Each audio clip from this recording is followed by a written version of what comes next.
नमस्कार, मी अक्षय जागीरदार आणि आपण पाहतात सकलम न्यूज ॲनालिसिसमध्ये आपलं स्वागत आहे। आजच्या ठळक घडामोडी आणि त्याचं सविस्तर विश्लेषण। उपमहापौरांच्या दालनातील टिपू सुलतानचे छायाचित्र हटवले, वादावर पडदा।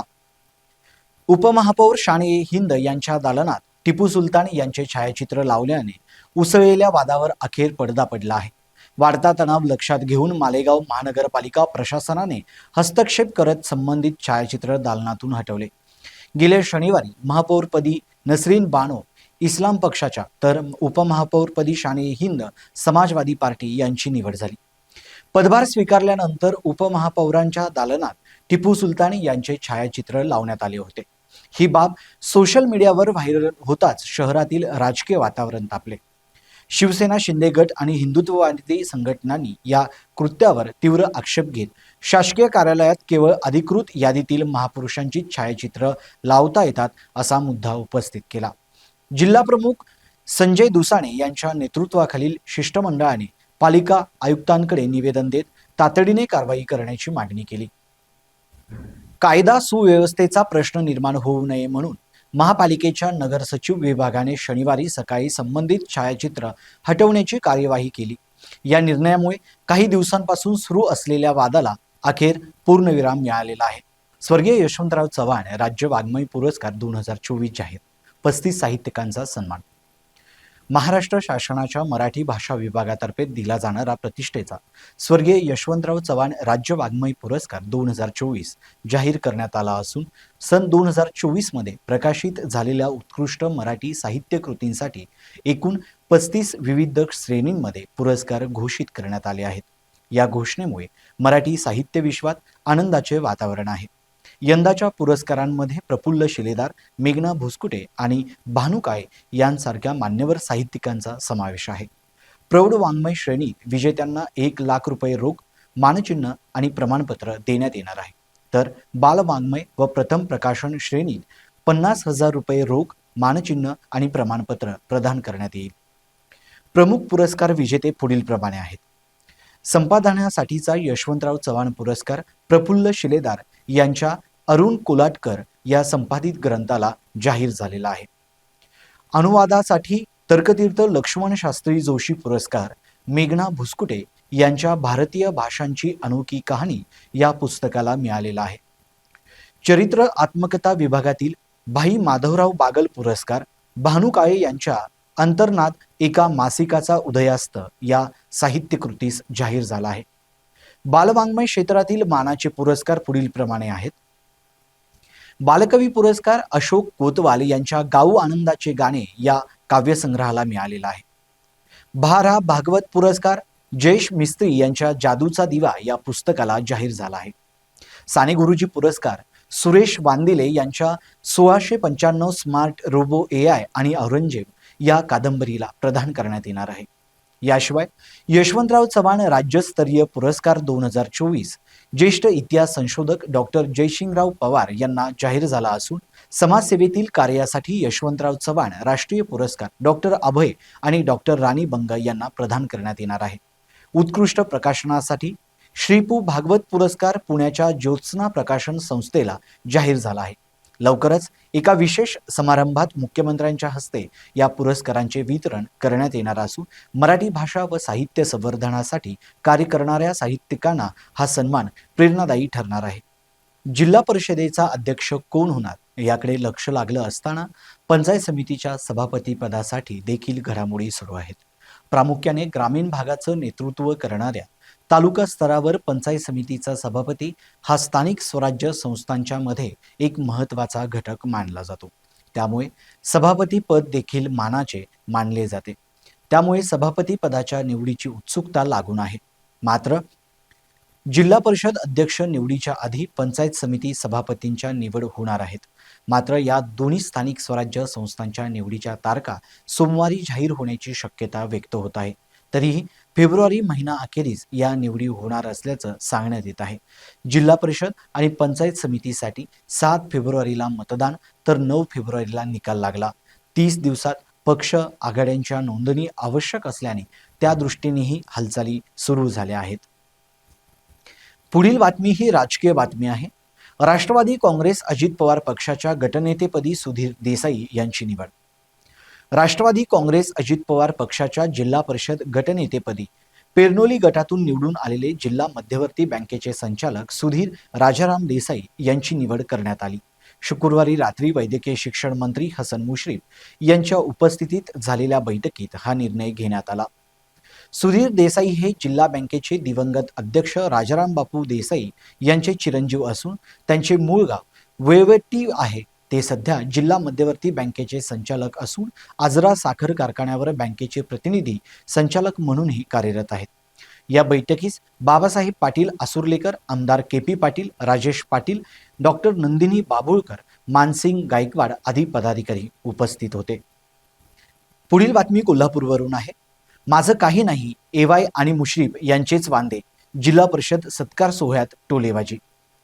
जिल्हा परिषद व पंचायत समिती सदस्यांच्या सत्कार समारंभात राष्ट्रवादी काँग्रेस अजित पवार गटातील नेत्यांमध्ये जोरदार टोलेबाजी रंगली.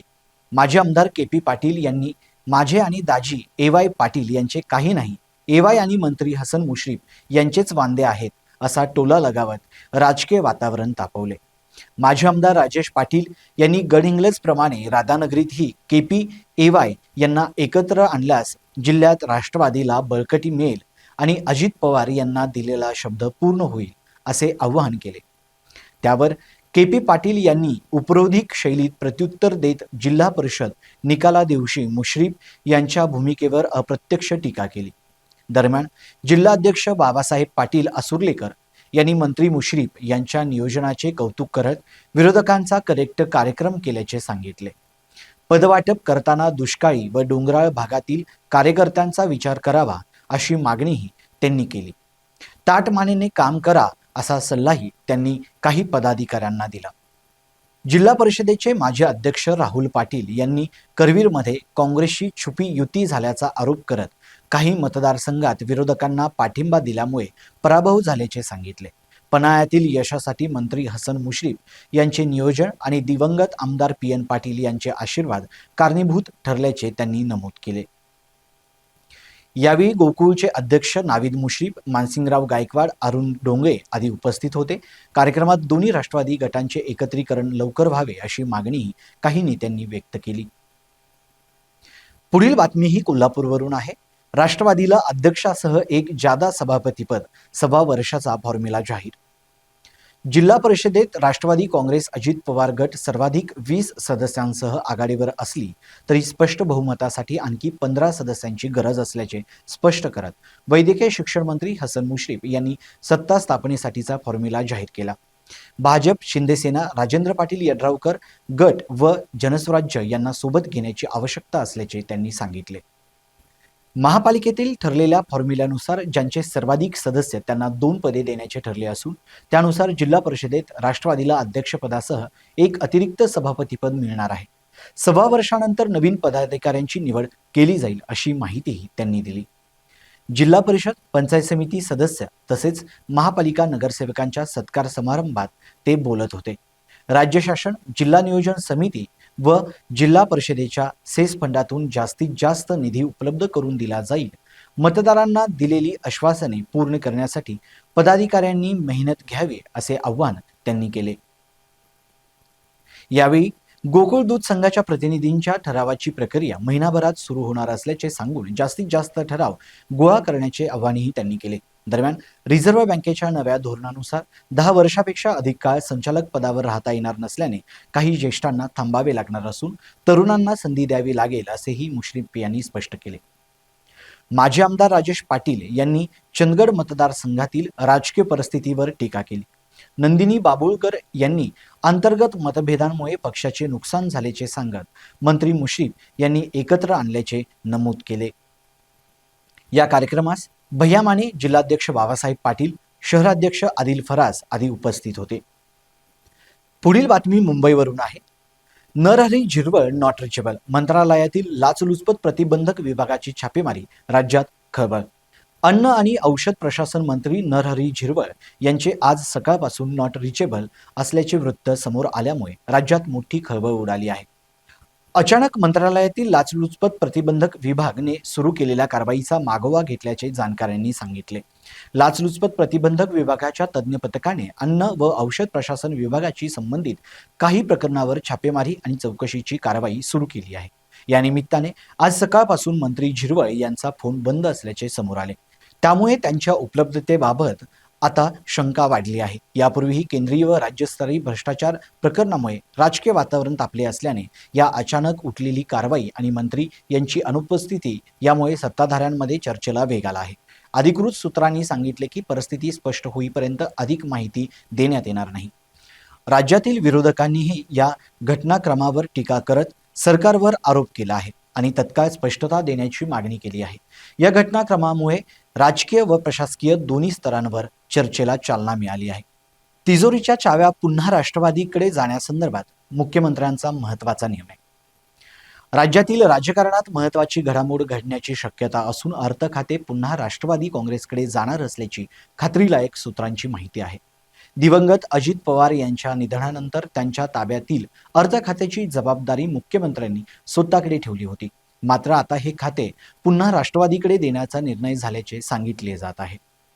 सूत्रांच्या माहितीनुसार विधानसभेच्या अधिवेशनानंतर मुख्यमंत्री देवेंद्र फडणवीस अर्थ खात्याची धुरा राष्ट्रवादीच्या नेत्या व उपमुख्यमंत्री सुनेत्रा पवार यांच्याकडे सोपवण्याची शक्यता आहे. पुढील 2 ते 3 महिन्यात या निर्णयाची अंमलबजावणी होऊ शकते. अजित पवार यांनी राज्याच्या अर्थमंत्री म्हणून आतापर्यंत 11 वेळा अर्थसंकल्प सादर केला होता.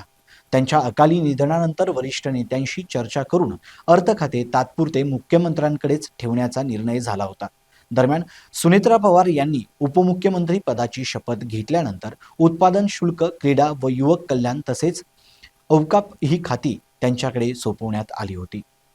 आता अर्थसंकल्प मांडल्यानंतर राज्याच्या तिजोरीच्या चाव्या पुन्हा राष्ट्रवादी काँग्रेसकडे देण्याचा निर्णय झाल्याने सत्ताधारी आघाडीत नवे राजकीय समीकरण तयार होण्याची चर्चा रंगली आहे. अधिकृत घोषणा लवकरच होण्याची शक्यता व्यक्त केली जात आहे. पुढील बातमी ही आंतरराष्ट्रीय बातमी असून ती बातमी जर्मनीवरून आहे. जागतिक सुरक्षेवर विनाशाचे सावट, म्युनिक परिषदेत तीव्र चिंता. जागतिक महत्त्वाची सुरक्षा परिषद म्हणून ओळखली जाणारी म्युनिक सिक्युरिटी कॉन्फरन्स सध्या म्युनिक येथे पार पडत आहे. परिषदेत सादर झालेल्या वार्षिक अहवालात जग विनाशाच्या उंबरठ्यावर उभे असल्याचा इशारा देण्यात आला. आंतरराष्ट्रीय संस्थांना बळकट करण्याऐवजी त्यांना कमकुवत करण्याची प्रवृत्ती वाढत असल्याची चिंता व्यक्त करण्यात आली. अमेरिकेचे राष्ट्राध्यक्ष डोनाल्ड ट्रम्प यांच्या धोरणांमुळे युरोपमध्ये सुरक्षिततेबाबत अनिश्चितता निर्माण झाल्याची चर्चा रंगली. जर्मनीचे चान्सलर फ्रेडरिक मर्ज यांनी अमेरिका युरोप विश्वास दृढ करण्याचे आवाहन केले, तर ब्रिटनचे पंतप्रधान कियर स्टार्मर यांनी युरोपने संरक्षण व्यवस्थेत स्वावलंबी व्हावे असे मत व्यक्त केले. रशिया युक्रेन युद्ध हा परिषदेचा मुख्य मुद्दा ठरला. युक्रेनचे राष्ट्राध्यक्ष व्लादिमीर झेलेन्स्की यांनी अधिक लष्करी मदतीची मागणी केली. उत्तर अटलांटिका करार संघटना नाटो सदस्य देशांनी युक्रेनला पाठिंबा कायम ठेवण्याचे संकेत दिले. मध्य पूर्वेत इराण आणि इस्रायल यांच्यातील तणावाबाबतही चिंता व्यक्त करण्यात आली. भारताने संवाद आणि मुत्सद्देगिरीचा मार्ग स्वीकारण्याचे आवाहन केले. परिषद अहवालानुसार भारतातील 61% नागरिक भविष्याबाबत सकारात्मक आहेत, तर फ्रान्स आणि जर्मनी येथे ही टक्केवारी तुलनेने कमी आहे. एकूणच वाढत्या संघर्षाच्या पार्श्वभूमीवर जागतिक सुरक्षेवर गंभीर सावट असल्याचे या परिषदेत स्पष्ट झाले. या होत्या आजच्या ठळक घडामोडी आणि त्याचं सविस्तर विश्लेषण. पाहत राहा सकलम. धन्यवाद.